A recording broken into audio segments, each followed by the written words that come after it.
வாழ்க இவ்வையகம் வளத்துடன் வாழ்க வாழ்க. வாழ்க இம்மாநிலம் ஆழ்ந்துணர்ந்து அமைதியாக. அன்பர்களே, ஜூன் 29 அமைதி நிலைக்க என்ன செய்ய வேண்டும் என்று தத்துவஞானி வேதாத்ரி மாமனிகள் தன்னுடைய வாழ்க்கை மலையில் என்று குறிப்பிடுகிறார். நிர்வாக படிப்பு, நிர்வாகத்தை பற்றி படிக்கும்போது 4 M என்று சொல்வார்கள், 4 M's என்று சொல்வார்கள்.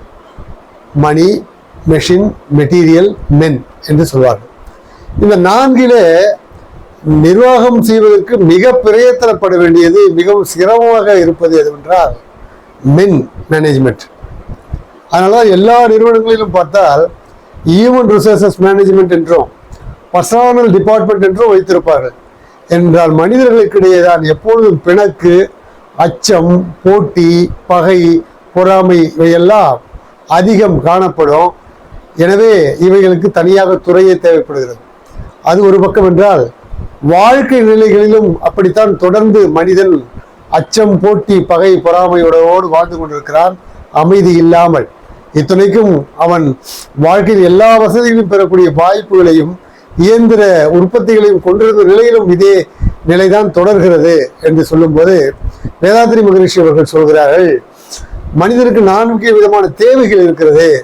அதாவது, ஒன்று உணவு, உடை, உறைவிடம், தக்க காலத்தில் பாலின துணை, அது பால் வேட்கை, தனிப்பதற்கான வசதி, இவை வேண்டாம். இயற்கை வளங்களையும் இயற்கை காட்சிகளையும் கண்டுகளிப்பதற்கான வாய்ப்பு வசதிகள் என்கிற அந்த தேவை இருக்கிறது. இயற்கை ரகசியங்களை உணர்ந்து கொள்வதற்கும் அந்த உணர்ந்து கொண்ட ரகசியத்தை மற்றவருக்கு சொல்லக்கூடிய வாய்ப்பும் வசதியும் தேவைப்படுகிறது. அதே போல தனக்கும் மூலத்திற்கும் உள்ள அந்த தொடர்பையும் உணர்ந்து கொண்டு உணர்ந்ததை உணர்ந்தவாறு மற்றவருக்கு சொல்லக்கூடிய வாய்ப்பும் தேவைப்படுகிறது. இந்த 4 வித தேவைகளில் ஏதாவது ஒன்று குறையும் போது, குறைவிடும் போது அது இந்த போட்டியாகவோ பகையாகவோ பொறாமையாகவோ வெளிப்பட்டு மனிதகுல வாழ்விலே தொடர்ந்து நிம்மதியற்ற நிலை, அமைதியற்ற நிலையே இருந்து கொண்டிருக்கிறது என்று தத்துவஞானி வேதாத்ரி மாமனிகள் சொல்கிறார்.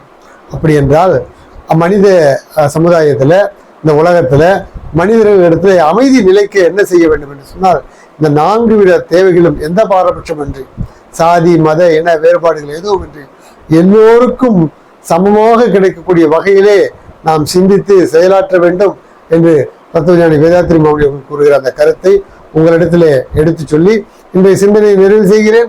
வாழ்க வளமுடன். மகிழ்ச்சி.